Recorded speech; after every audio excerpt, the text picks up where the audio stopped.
ஏண்டி பாப்பா வர சொல்ல என்னத்த முன்னிட்டு வந்தேன்னு தெரியல. என்னாச்சு? எதுக்கு நான் அம்மா கத்துனேன் 2 மாசமா உடனே ஏய் அந்த வனத்தெல்லாம் விட இந்த வனம் ரொம்ப அழகா இருக்குதுல்ல? அம்மாக்கா இதுக்கு மட்டும் தான் வேற எதுக்கும் வாயக்கார மாட்டியம்மா.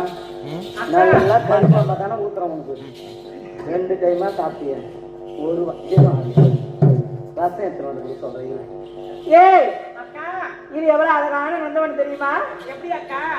நீ முன்னாடி வந்து பாத்துக்கிட்டா மேடம் மேலே வந்திருக்க மாட்டேன். ஏன்னா தெரு வருஷத்துக்கு வந்திருக்கேன். அப்படியா? ஆமா அவ்வளவு அழகான நந்தவனம் இது. இந்த நந்தவனத்தை பார்க்க பார்க்க பார்க்க பார்க்க பார்க்க சின்ன பொண்ணா இருக்கிறேன். உன் மனசுக்கு என்ன தோணுதுன்னு சொன்னாதானே என் மனசுக்கு தெரியும். அப்படியாக்கா? அப்பதான் அக்கா பார்த்து எதனா செய்வேன். ஏலே ரங்குயிலே